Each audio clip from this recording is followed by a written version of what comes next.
حضرت عبداللہ بن بصر رضی اللہ تعالیٰ عنہ روایت فرماتے ہیں کہ ایک اعرابی نبی پاک صلی اللہ علیہ وسلم کی خدمت میں حاضر ہوا اور پوچھا کہ اے اللہ کے حبیب، کون سا بندہ سب سے بہتر ہے؟ کون سا بندہ سب سے بہتر ہے؟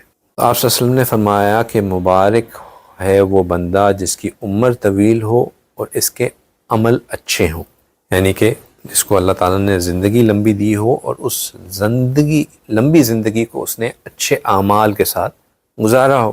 تو اس اعرابی نے دوسرا سوال پوچھا کہ کون سا عمل زیادہ افضل ہے؟ یعنی کہ لمبی عمر تو سمجھ میں آ گئی، لیکن اس لمبی عمر میں اچھے اعمال جو ہیں تو اس میں سے سب سے اچھا عمل کون سا ہے؟ یعنی کہ اگر اس نے عمل کرنا ہے، چوز ہی کرنا ہے، تو وہ والا کرے جس سے اعمال میں بھی اس کو سب سے زیادہ فائدہ ملے۔ تو آپ صلی اللہ علیہ وسلم نے فرمایا کہ اعمال میں عمل وہ سب سے بہتر ہے کہ تو اس دنیا سے اس حال میں جدا ہو کہ تیری زبان اللہ کی یاد سے تر ہو۔ یعنی افضل عمل وہ ہے کہ انسان کو جب موت آئے تو وہ بھی اس حال میں آئے کہ انسان کی زبان اللہ کی ذکر میں لگی ہوئی ہو، یا انسان اللہ کی ذکر کی حالت میں ہو۔ تو اعمال میں افضل عمل ذکر ہوا۔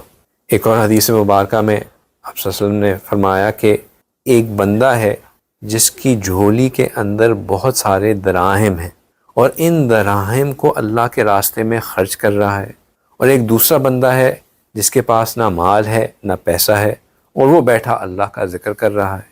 تو جو اللہ کا ذکر کر رہا ہے وہ اس دراہم دینے والے سے بہتر ہے۔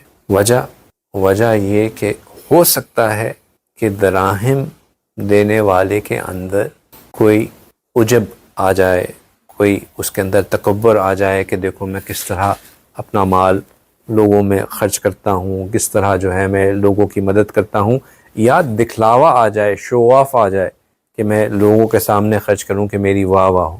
جو ذکر میں بیٹھا ہوتا ہے، نہ اس کے پاس پیسہ نہ کچھ، اس کو تو لوگ کہیں گے ایسے ہی فارغ بندہ ہے، اس کے اندر تو اس کو تو لوگ بظاہراً ایس نظر سے دیکھ رہے ہوں گے کہ تو نہ کام کا نہ کسی کا آج کا، لیکن وہ اپنے اللہ کی یاد میں محو ہے، نہ اس نے کوئی دکھاوا ہے، نہ ہی کوئی عجب ہے، نہ ہی کوئی تکبر ہے، بس محض اللہ کی یاد ہے۔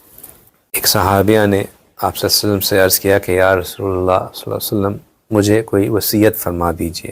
تو آپ صلی اللہ علیہ وسلم نے فرمایا کہ آپ گناہوں کو چھوڑ دیں، یہ سب سے افضل ہجرت ہے، اور فرضوں کے اوپر محافظت کریں، یعنی کہ اپنے جو فرائض ہیں ان کے اوپر ان کی حفاظت کریں، یہ افضل جہاد ہے۔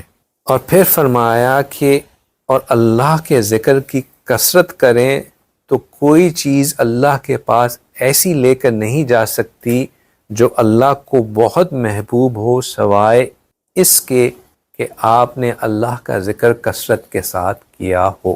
تو جو چیز اللہ تعالیٰ کو محبوب ہے وہ اللہ کا ذکر ہے، اور یہ چیز اللہ کی محبت کو کھینچتی ہے۔ آپ صلی اللہ علیہ وسلم سے پوچھا گیا کہ قیامت کے دن کس بندے کا درجہ اللہ کے ہاں بہت بلند ہوگا؟ آپ صلی اللہ علیہ وسلم نے جواب دیا الذاکرون اللہ کثیرا والذاکرات، کہ وہ مرد و عورتیں جو کثرت سے اللہ کا ذکر کرتے ہیں۔ ایک حدیث میں آپ صلی اللہ علیہ وسلم نے ارشاد فرمایا کہ آدمی کا کوئی عمل اس کو اللہ کے عذاب سے نجات دینے کے لیے ذکر سے زیادہ بہتر نہیں ہے۔ صحابی نے سوال پوچھا کہ کیا اللہ کے راستے میں جہاد بھی عذاب سے نہیں بچاتا؟ آپ صلی اللہ علیہ وسلم نے فرمایا کہ اللہ کے راستے میں جہاد کرنا بھی اتنا عذاب سے نہیں بچاتا جتنا کہ اگر تم تلوار سے دوسرے بندے کی گردن بھی کاٹ دو تو بھی وہ عمل اتنا عذاب سے نہیں بچانے والا جتنا ذکر ہے۔ اس میں بھی وجہ وہی ہے کہ دیکھیں ذکر سے انسان کی روحانی بیماریوں کا علاج ہوتا ہے، ذکر سے انسان کی روحانی بیماریوں کا علاج ہوتا ہے، اور روحانی بیماریوں میں سے سب سے بڑی جو بیماری ہے وہ ہے تکبر۔ لا يدخل الجنت من کان فی قلبہ مثقال ذرۃ من کبر، کہ جس دن بندے کے دل میں ذرا برابر بھی تکبر ہوگا وہ جنت میں ہرگز داخل نہیں ہوگا۔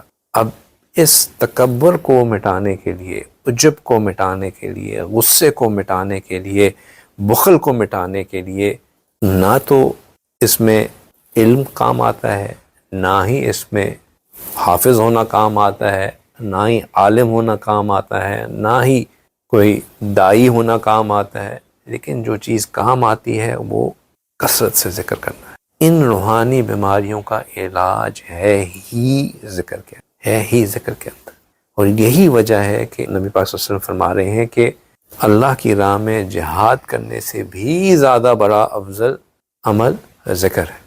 کیوں؟ کیونکہ اس سے بندہ مٹتا ہے۔ اس سے قطعی یہ مطلب نہیں ہوتا کہ بندہ صرف ذکر کرتا رہے اور اگر اللہ کی راہ میں نکلنے کا وقت بھی آ جائے تب بھی وہ کہے کہ نہیں میں تو صرف ذکر کروں گا، یو چوز ذکر over coming out in the path of اللہ۔ نہیں، اس کا یہ مطلب نہیں ہے۔ مطلب یہ ہے کہ جو بندہ جو ذاکر اللہ کی راہ میں نکلا ہوگا وہ خالصتاً اللہ کی محبت میں اس راہ میں نکلا ہوگا، وہ اخلاص کے ساتھ وہاں نکلا ہوگا، اس میں کوئی اور آبجیکٹو، کوئی اور انسینٹیو نہیں ہوگا۔ ہاں اس کے علاوہ اگر کوئی نکلا ہوگا تو ہو سکتا ہے کہ وہ فوجی بنا ہو کہ چلو یار ایک پرماننٹ نوکری مل گئی، آسان نوکری ہے، کرتا رہوں گا، لڑنا پڑے گا لڑ لیں گے۔ ہو سکتا ہے کہ اس کو جرنیلی بننے کا شوق ہو کہ چلو 20-25 سال لگاؤں گا جرنیل بن جاؤں گا۔ ہو سکتا ہے کہ اس کو یہ شوشہ دکھانے کا شوق ہو کہ لوگ دیکھیں گے کہ کتنا میں دلیر ہوں، بہادر ہوں۔ ہو سکتا ہے کہ اس کے اینگر ایشوز ہوں، وہ کہ چلو یار صرف نکل کے تلوار چلانے ہی میں لوگ اپنے غصے اتار سکتا ہوں، کچھ بھی ہو سکتا۔ لیکن جب کوئی اور چیز ما سوائے صرف اللہ کی خوشنودی کے شامل ہو گئی تو اب اس میں اخلاص نہیں رہا، اور اخلاص کو قائم کرنے کے لیے جو چیز ضروری ہے وہ ذکر ہے۔ ذکر سے میں مٹتی ہے، جب میں مٹتی ہے تو پھر ہر چیز جو اللہ کے ما سوا ہوتی ہے وہ آپ سے دور ہو جاتی ہے۔